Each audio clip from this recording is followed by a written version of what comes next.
minutes, nous sommes ensemble jusqu'à 9h, vous le savez, et elle nous a rejoint en studio, l'avocate et députée de Paris, Caroline Yadan. Bonjour Caroline. Bonjour Ilana. Merci d'être avec nous. Et cette semaine, vous souhaitiez revenir sur le conflit en Ukraine.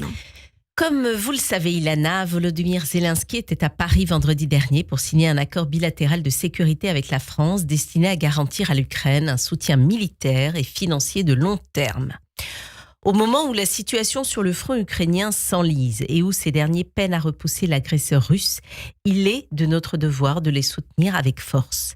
Cette détermination ne doit pas faillir et nous devons rester mobilisés. Nous devons rester mobilisés. Alors pour quelle raison ? Parce qu'il s'agit d'une question de principe, mais aussi pour des raisons liées à notre sécurité et à nos valeurs. Une question de principe tout d'abord. La défense d'un pays souverain qui subit une invasion sur son territoire doit constituer une règle absolue des pays libres. Le droit international nous rappelle qu'un État souverain est celui qui est reconnu dans ses frontières par la communauté internationale. Cette indépendance est précieuse et nous devons tous la protéger. La guerre en Ukraine a en réalité débuté non en février 2022, mais par l'invasion de la Crimée en 2014. L'acceptation de cette agression par la communauté internationale a témoigné de notre faiblesse pour le passé et pour l'avenir, puisque la volonté russe et sa puissance a de facto été imposée au monde et s'est exprimée par le passage à l'acte. Les morts, depuis, se comptent par centaines de milliers, dont des dizaines de milliers de civils. Le Kremlin, adepte de la Grande Russie, veut non seulement asservir l'Ukraine, mais aussi infliger une défaite symbolique aux Occidentaux, en commençant par les Européens.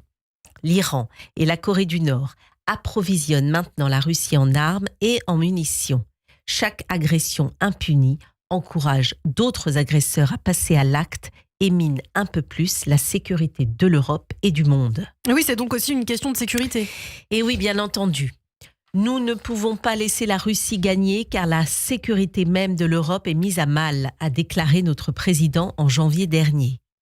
Les despotes ne respectent que la force et il suffit d'entendre les déclarations répétées des autorités russes de nature néo-impériale pour comprendre que Vladimir Poutine n'a nullement l'intention de s'arrêter là.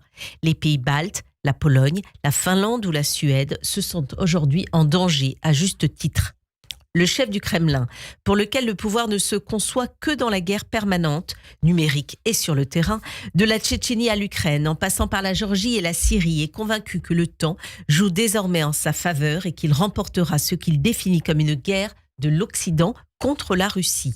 Or, une victoire russe serait dévastatrice en ce qu'elle constituerait un encouragement à la remise en cause des frontières par la force, surtout à l'ombre de l'arme nucléaire, et conforterait l'entente militaire de la Russie avec l'Iran, le Qatar, la Corée du Nord et la Chine. La liberté de l'Ukraine et donc aussi la liberté de l'Europe, c'est bien notre liberté et notre existence comme nation souveraine qui est menacée. C'est pourquoi nous devons encourager l'adhésion de l'Ukraine à l'OTAN. Et puis, Lana, c'est aussi de nos valeurs dont il est question. Nos valeurs, alors pourquoi ? Eh oui, nos valeurs de liberté et d'humanité face au despotisme et à la barbarie. Il y a un an, je vous rappelle, le pouvoir russe rencontrait les dirigeants du Hamas. Selon Guillaume Ancel, ancien officier des forces d'action rapide, la milice Wagner aurait formé les terroristes de cette organisation au combat et à ce qui a conduit à assaillir Israël. Vladimir Poutine pourrait ainsi être avec l'Iran derrière le plus grand massacre antisémite de notre siècle.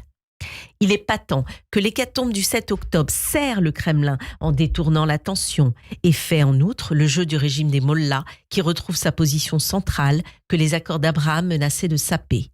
L'Ukraine, qui a cerné cette division bienvenue pour la Russie, affiche un soutien sans faille à Israël depuis le 7 octobre en affirmant le droit incontestable de l'État hébreu à se défendre et à protéger sa population civile. Zelensky a parfaitement compris ce que ses ennemis ont de commun.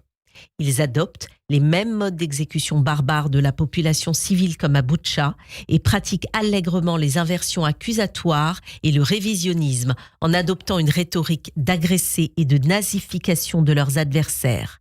Rappelons, Ilana, que selon Poutine, qui élimine allègrement ses opposants politiques, je cite, « Hitler n'a pas déclenché la Seconde Guerre mondiale, il a été forcé par la Pologne » ou encore « La dénazification de l'Ukraine reste à achever ». Ces ennemis communs affichent également leur hostilité à la liberté individuelle, à l'état de droit et à la démocratie libérale, leur rejet mutuel des valeurs universelles et leur perception partagée d'un déclin occidental.